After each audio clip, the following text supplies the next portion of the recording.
It's Friday, October 11th, right now on 12 News at 10. I'm Bianca Bono outside Maricopa County Superior Court where an alleged serial rapist appeared before a judge. We'll explain how the state believes there are more victims out there.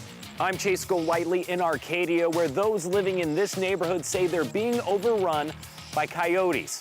We'll show you coming up. Record highs continue through this weekend, but there is some good news with relief in sight next week.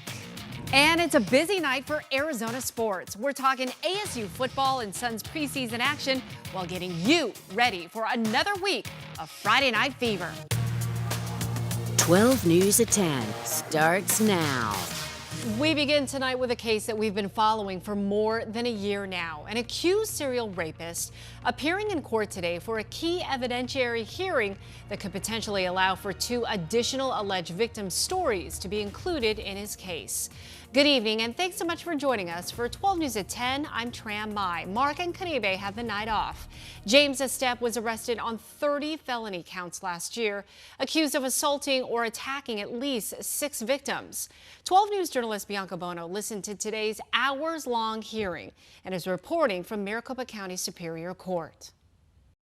After a full day's worth of testimony from multiple detectives, essentially a mini trial, we're learning more about what James Estep is accused of and that there could potentially be more victims out there. He was choking her. Detailed and disturbing evidence laid out in an hours-long hearing on Friday involving an accused serial rapist. He again told her that she needed to stop resisting so she could see her family again. Defendant James Estep was indicted on 30 felony counts last year, accused of sexually assaulting, kidnapping, or attacking at least 6 victims between 2018 and 2023. But the prosecutor alleges there are at least 2 additional victims whose cases have not been charged. And it's those 2 cases that are at the center of this hearing. My plan is to present testimony about both of the 404 uncharged victims first. The 2 alleged incidents happened in 2017 and 2020. Nobody has talked to about this incident since 2017, correct? That appears correct. Both alleged victims were tenants in Estep's home. One had autism. She said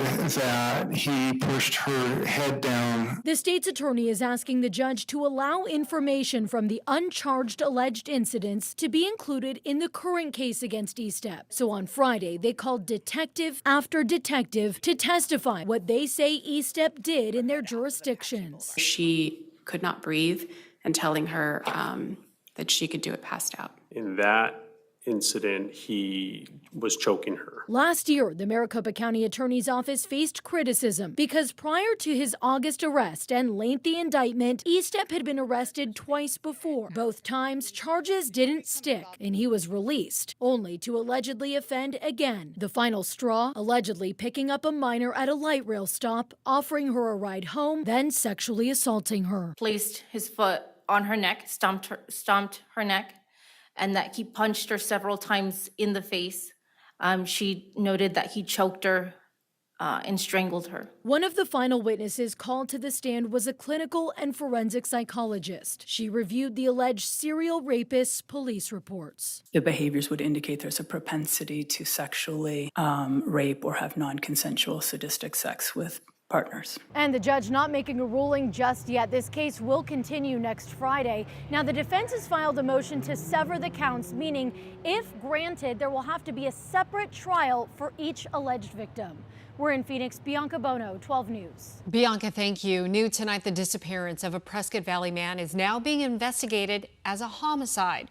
Russell Vinton was on a camping trip at Jacob Lake with someone described as a friend when he was reported missing by his wife on Tuesday.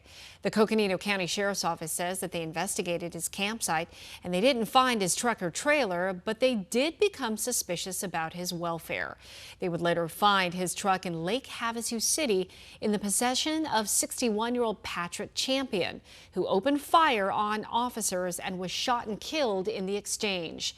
Authorities have not yet released how or if Champion is connected to Vinton. Also new tonight, Glendale police say a man shot and killed by officers last month held 2 people hostage before the shooting.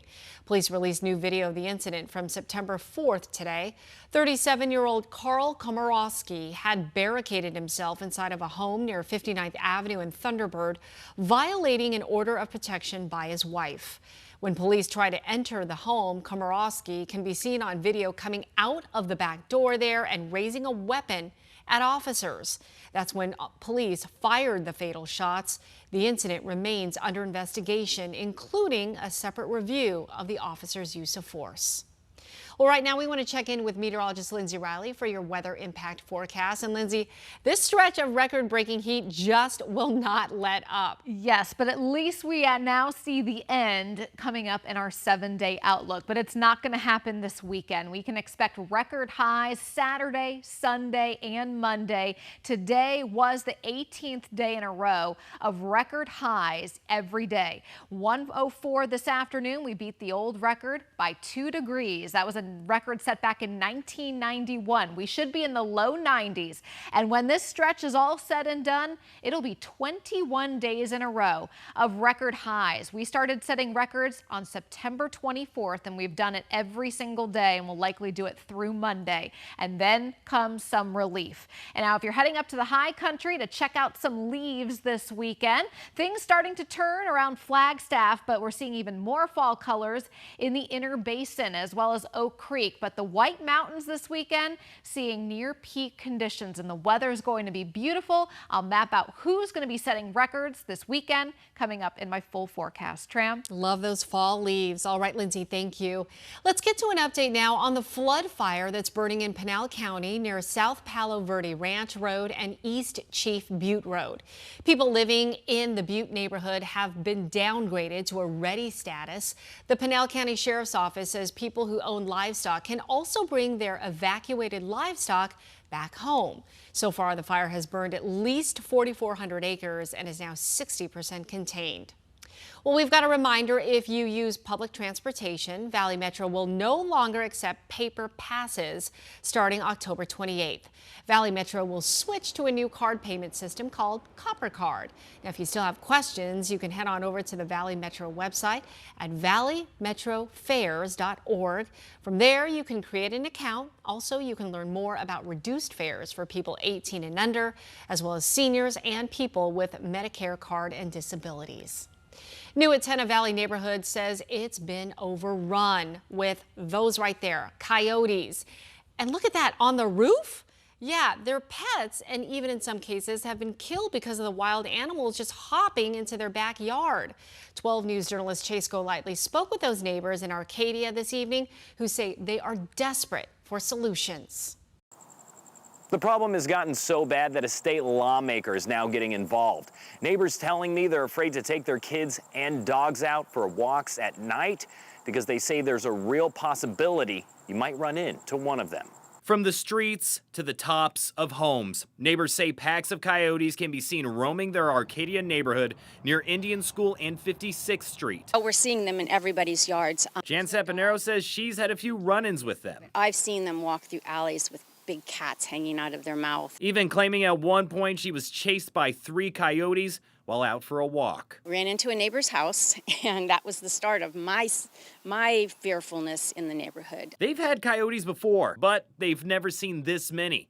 And in some cases, people have lost their pets because of them. A coyote came, jumped the wall, and attacked the one and killed him. And the other one has been over $20,000 worth of medical bills now. Very, very unnerving to the people that are afraid to go out in the evening for a walk. But the coyotes aren't stopping everyone. I'm not too afraid of the coyotes. Nora and her dog were out Friday night for a walk.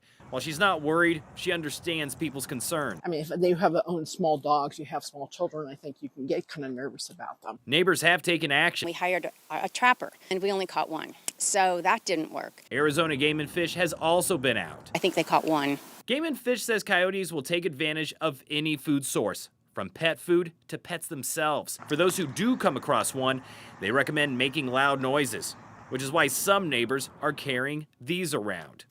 It's also recommended to not run away from the coyote. They may see it as an opportunity to chase. State Representative Matt Gress has set up a meeting for residents here so they can speak with Arizona Game and Fish. That will be held next Friday. But again, they're hoping that this will be more than just a conversation and that action will be taken. We're in Arcadia tonight. Chase Golightly, 12 News.